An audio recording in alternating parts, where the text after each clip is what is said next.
Assalamualaikum warahmatullahi wabarakatuh. Perkenalkan, nama saya Hanafi Rahman, BP 1811022024. Baiklah, dalam kesempatan kali ini saya akan membahas tentang analisis biaya volume laba. Kita masuk ke materi yang pertama, yaitu konsep dasar analisis biaya volume laba. Analisis biaya volume laba digunakan untuk perencanaan dan pengambilan keputusan. Analisis CVP menekankan keterkaitan antara biaya, kuantitas yang terjual, dan harga. Analisis CVP dapat menjadi alat untuk mengidentifikasi cakupan dan besarnya kesulitan ekonomi yang dihadapi suatu divisi dan mencari pemecahannya. Analisis CVP juga dapat mengatasi banyak isu lainnya seperti jumlah unit yang harus dijual untuk mencapai impas, dampak pengurangan biaya tetap terhadap titik impas, dan dampak kenaikan harga terhadap laba. Selain itu, analisis CVP memungkinkan para manajer untuk melakukan analisis sensitivitas dengan menguji dampak dari berbagai tingkat harga atau biaya terhadap laba. Materi yang kedua yaitu konsep titik impas dan metode perhitungan titik impas. Titik impas adalah titik di mana total pendapatan sama dengan total biaya atau titik di mana laba sama dengan nol. Untuk menemukan titik impas dalam unit, kita fokus pada laba operasi. Selanjutnya, metode perhitungan titik impas. Yang pertama, pendekatan rumus atau margin kontribusi. Margin kontribusi adalah perbedaan antara total pendapatan penjualan perusahaan dan total biaya variabel. Dengan kata lain, margin kontribusi adalah total jumlah penjualan yang melebihi biaya variabel. Konsep margin kontribusi dapat digunakan untuk mengukur seberapa efisien satu perusahaan dalam menghasilkan produknya dan bagaimana perusahaan dapat tetap mempertahankan biaya variabelnya pada tingkat yang rendah. Rumus, margin kontribusi sama dengan penjualan bersih dikurang biaya variabel. Rasio margin kontribusi sama dengan margin kontribusi dibagi penjualan. Untuk mencari titik impas atau break even point, rumusnya adalah sebagai berikut. BEP rupiah sama dengan biaya tetap dibagi rasio margin kontribusi. BEP unit sama dengan biaya tetap dibagi margin kontribusi per unit. Berikut contoh perhitungannya.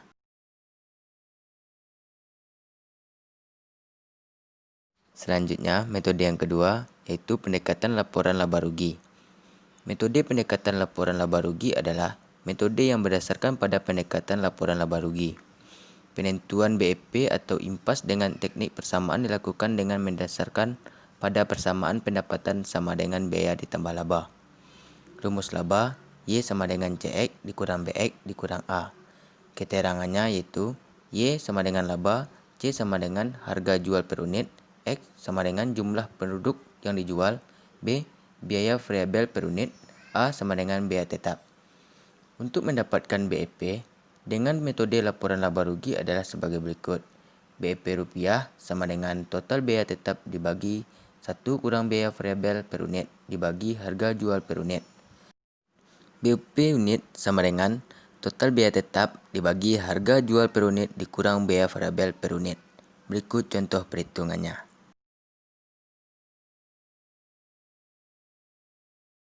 Selanjutnya, metode yang ketiga yaitu pendekatan grafik.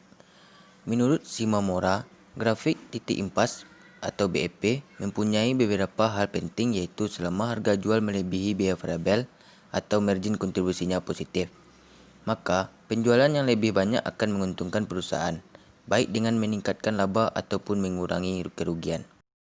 Grafik biaya volume laba menggambarkan hubungan antara biaya, volume, dan laba.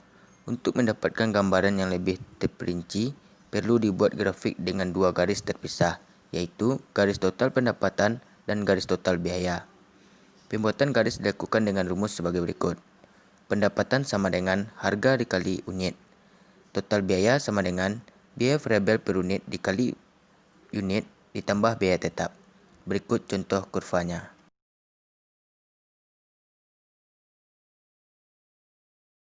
Materi yang ketiga yaitu target laba dan jenis-jenis target laba. Target laba adalah sebuah target yang dibuat perusahaan sehingga perusahaan akan berusaha keras untuk mencapainya. Target laba dinyatakan dalam satuan mata uang atau persentase dari pendapatan penjualan. Pendekatan laba operasi dan pendekatan margin kontribusi dapat disesuaikan dengan mudah untuk mencari target laba. Selanjutnya, jenis-jenis target laba. yaitu target laba dalam jumlah dolar atau satu mata uang. Berikut contoh perhitungannya. Dalam contoh ini, misalnya perusahaan A ingin memperoleh laba operasi sebesar 60.000. Berapakah unit barang yang harus dijual perusahaan A? Jika harga per unit sama dengan 400, biaya variabel sama dengan 325, dan biaya tetap sama dengan 45.000. Caranya, 60.000 sama dengan 400 kali unit dikurang 325 dikali unit dikurang 45.000. 150.000 sama dengan 75 dikali unit. 1.400 sama dengan unit.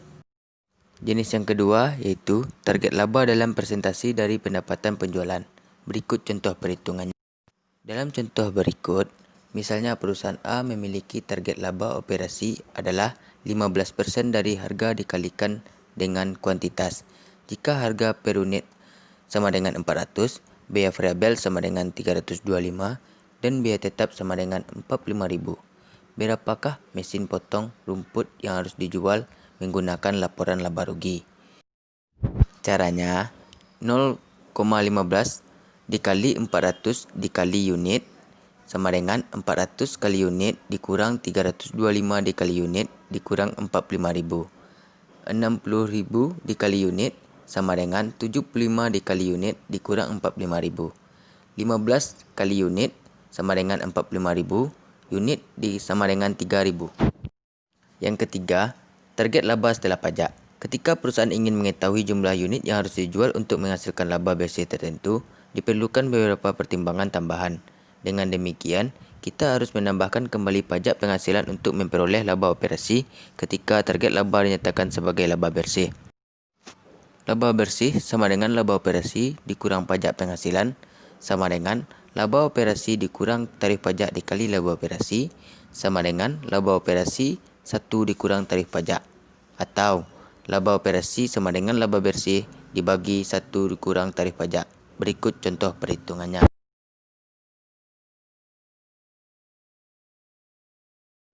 Materi yang keempat, grafik hubungan biaya volume laba. Analisis volume dan laba merupakan grafik yang memberikan informasi bagaimana pengaruh perubahan volume pada laba perusahaan. Analisis ini disusun dengan membuat garis laba rugi dan garis volume penjualan. Garis laba rugi digambarkan dengan menarik garis vertikal, sedangkan volume digambarkan dengan garis horizontal. Garis horizontal akan memotong garis vertikal pada laba sama dengan 0 atau break even point. Berikut contoh perhitungannya. Materi yang kelima, CVP multiproduk. Analisis CVP cukup mudah jika diterapkan dalam pengaturan produk tunggal. Namun, kebanyakan perusahaan memproduksi dan menjual lebih dari satu produk atau jasa. Meskipun kompleksitas konseptual dari analisis CVP lebih tinggi dalam situasi multiproduk, pengoperasiannya tidak berbeda jauh.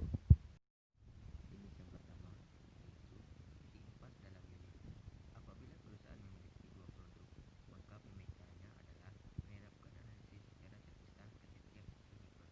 Dengan cara itu, titik impas individu akan diperoleh jika laba didefinisikan sebagai melting product. Berikut contoh.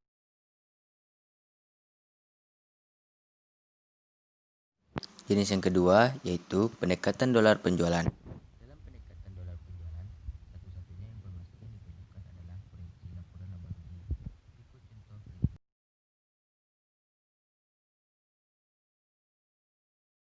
Materi yang keenam, analisis sensitivitas perubahan variabel pada CVP.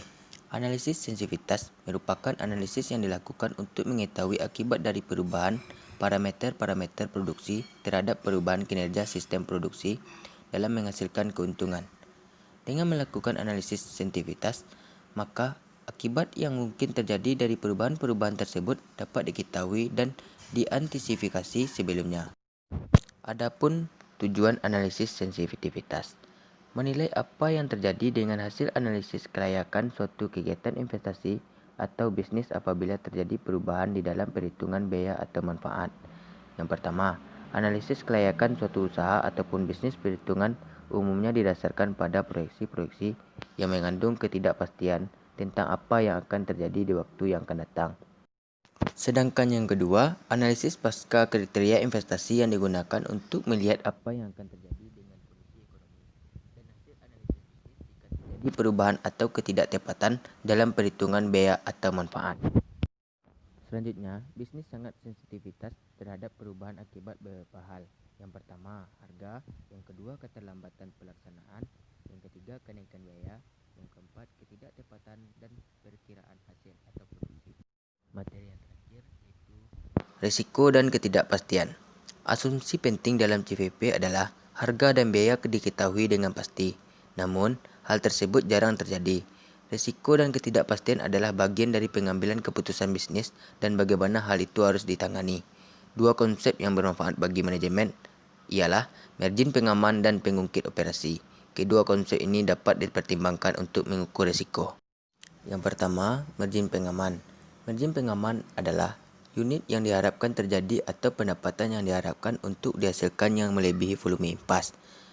Margin pengaman dapat dipandang sebagai ukuran kasar dari risiko. Pada kenyataannya, peristiwa yang tidak diketahui selalu muncul ketika rencana telah disusun. Hal itu dapat menurunkan penjualan di bawah jumlah yang diharapkan.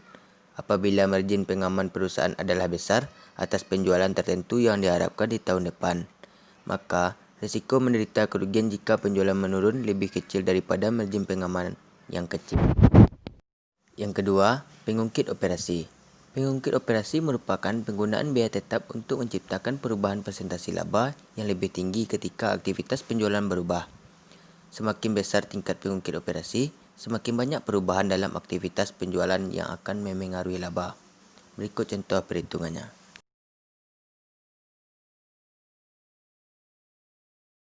Baiklah, sekian materi kali ini. Apabila ada kesalahan, mohon dimaafkan. Wabillahi taufiq wal hidayah. Wassalamualaikum warahmatullahi wabarakatuh.